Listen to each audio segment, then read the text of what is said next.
Ayon kay VP Sara Duterte, matagal na raw maaaring makuha ang mga SALN ng opisyal ng gobyerno. Kaya't ang bagong memo ni Ombudsman Remulla, drama o pakitang tao lamang daw. Patuloy raw nito ayon kay VP Sara, dati nang lalabas ng PCIJ, ang Philippine Center for Investigative Journalism, ang kanyang mga SALN. Ito po ang sabi ng Vice Presidente. Dati pa naman po pwede po din ang SALN eh. Matter of hihingi ka sa ombudsman, magsusulat ka, mahingi ng SALN ng tao na yan. At bakit ko nasabi na dati pa yan? Dahil dati pa lumalabas ang SALN ko sa PCIJ, sa Philippine Center for Investigative Journalism. At hindi lang sa kanila ha, sa iba pang mga media outfit, lumalabas yung SALN ko. In fact, si Trillanes nga, may kopya nga ng SALN ko. So ayun daw, nakukuha naman pala ng PCIJ ang SALN ng Vice Presidente. Kailangan mo lamang magsulat sa Ombudsman para makahingi ng kopya. Kaya't pinabuti naming tanungin ang mismong PCIJ. Totoo nga bang nakakuha sila ng SALN ni Sara Duterte? Ang sagot nila, matagal nang hindi.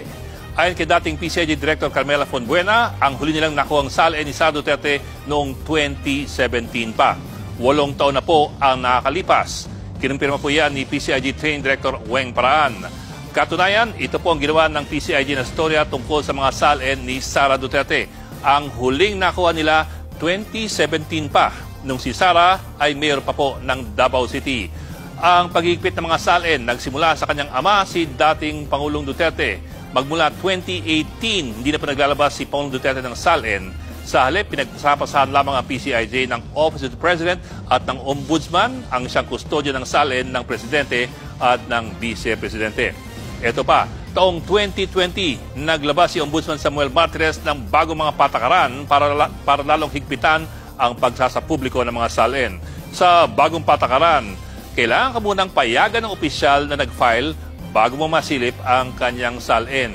Doon lamang ilalabas ng Ombudsman ang kanyang SALN. Sa makatwid, kung gusto mong imbestigahan ang nasabing opisyal, kailangan magpaalam ka muna sa kanya. Muli, pinagpasapasahan lamang ng Ombudsman at ng Office of the President ang PCIJ at ang lahat ng humingi ng SALN ng Presidente at ng Vice Presidente. Noong nakaraang taon lamang, nagpetisyon si Attorney Dino De Leon sa Ombudsman na i-release ang SALN ng Presidente at ng Vice. 2024 po, wala rin nangyari sa kanyang petisyon. So ano pong lumalabas? Una, hindi matadaan sa simpleng request letter si dating Ombudsman Martires. Kailangan mo nga ng paalam mula sa iyong iimbestigahan. Pangalawa, hindi umaasahan na kusang magsasapubliko ng SALN ang mga nasabing opisyal.